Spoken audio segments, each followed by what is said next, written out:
안녕하세요. 2026년 2월 9일 일요일. 오늘 하루 가장 중요한 부동산 뉴스 TOP 10을 정리해드립니다.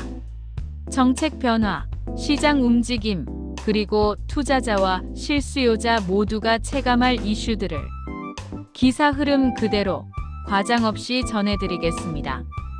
1. 외국인 부동산 거래 신고.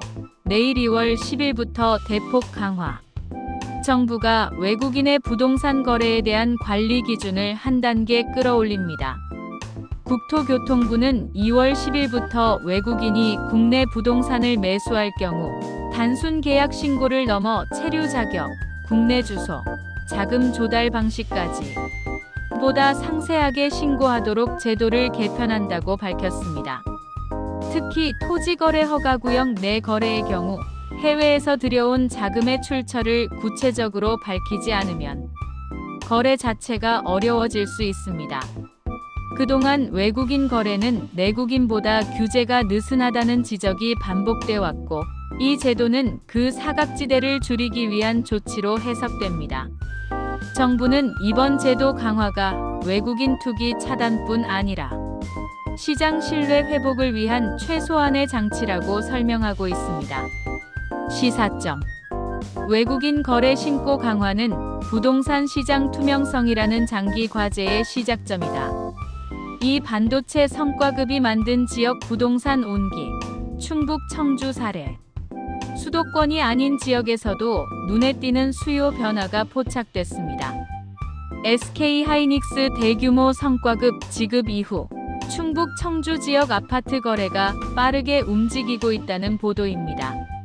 특히 직주 근접성이 높은 단지 중심으로 실거래가가 단기간에 수천만 원씩 오르는 사례도 나타났습니다. 이는 단기 투자 수요라기보다 현금 유입과 동시에 실거주 수요가 움직인 결과로 분석됩니다. 이 흐름은 부동산 시장이 여전히 전국 동조화가 아닌 산업 일자리 소득과 연동된 국지적 회복 국면에 있음을 보여줍니다. 시사점. 지방 부동산 시장은 산업 생태계와 소득 증가의 조합으로만 살아난다. 3. 다주택자 양도세 중과 유예 종료. 시장은 이미 다음을 보고 있다. 다주택자 양도소득세 중과 유예 종료가 약 3개월 앞으로 다가왔지만 시장 반응은 예상보다 차분하다는 분석이 나왔습니다.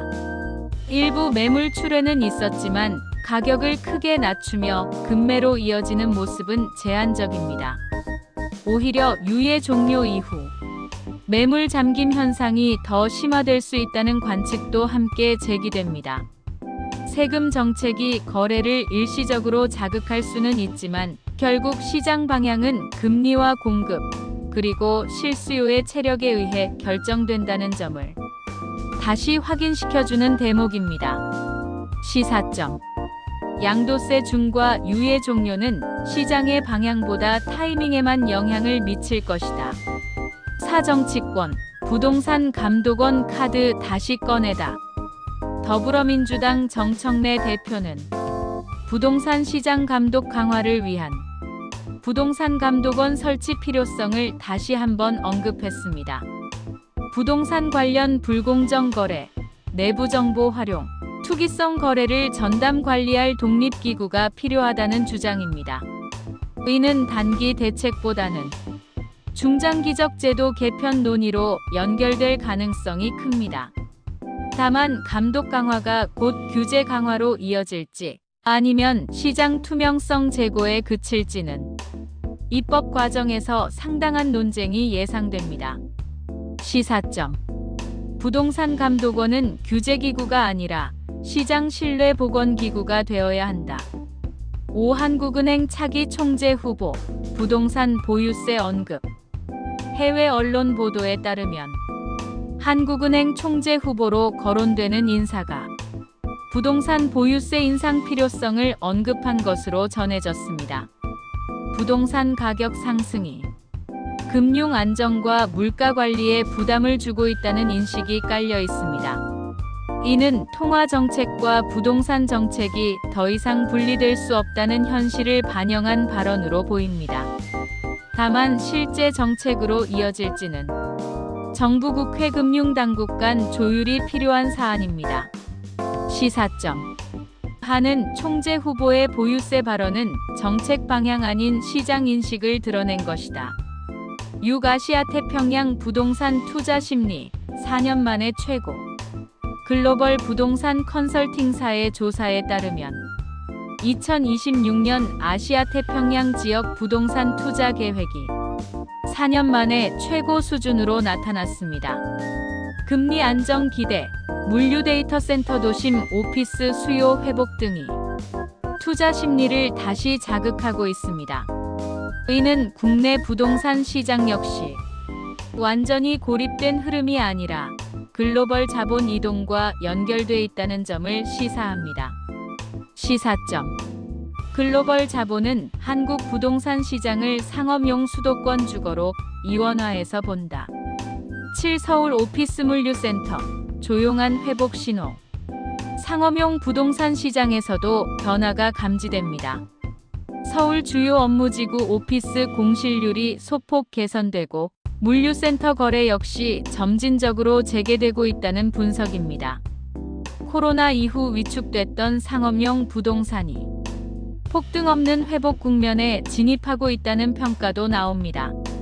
이는 주거용 부동산과는 다른 리듬으로 시장이 움직이고 있음을 보여줍니다. 시사점. 상업용 부동산의 회복은 금리가 아닌 실수요로 증명된다. 8 외국인 거래 규제, 모든 거래자에게 영향. 이번 외국인 거래 신고 강화는 외국인만의 문제가 아니라는 점도 함께 짚어볼 필요가 있습니다. 토지거래 허가구역에서는 내국인 역시 자금 조달 계획서 제출이 필수이며 자금 흐름에 대한 검증이 강화됩니다. 결국 거래 투명성을 높이겠다는 방향은 모든 시장 참여자에게 동일하게 적용되고 있습니다. 시사점. 외국인 규제 강화는 내국인 거래 시스템 전반의 투명성 개선으로 확산될 것이다. 구 서울 고가 아파트 매물 증가와 가격 조정 신호. 서울 강남권을 중심으로 고가 아파트 매물이 점차 늘고 있다는 보도도 나왔습니다. 특히 고령층의 자산 정리 목적 매물이 눈에 띈다는 분석입니다. 다만 급락보다는 거래 공백 속에서 가격을 조정하는 흐름에 가깝습니다. 시장이 과열도, 붕괴도 아닌 숨고르기 국면에 있다는 평가가 나옵니다. 시사점. 서울 고가 아파트의 매물 증가는 정리 신호이지 붕괴 신호가 아니다. 정부 부동산 정책, 방향은 안정관리점진. 오늘 종합 리포트에서는 정부 부동산 정책의 키워드로 급격한 변화보다는 관리와 안정이 강조됐습니다. 대규모 부양도, 강한 규제도 아닌 시장 신호를 보며 미세 조정하는 전략이 이어질 가능성이 큽니다. 이는 단기 투자자보다는 중장기 실수요자에게 더 중요한 환경 변화일 수 있습니다. 시사점. 정부 정책의 키워드는 안정이며 이는 실수요자에게 유리한 환경이다. 오늘 하루 부동산 시장을 요약하면 이렇습니다. 2026년 2월 9일 시장은 규제와 투명성 사이에서 균형을 찾고 있다. 지금 이 순간에도 부동산 시장은 변하고 있습니다. 내일은 또 어떤 뉴스가 우리를 기다리고 있을까요? 오늘 영상이 도움이 되셨다면 구독과 좋아요 부탁드립니다. 내일 아침에도 핵심만 정리해서 찾아뵙겠습니다. 감사합니다.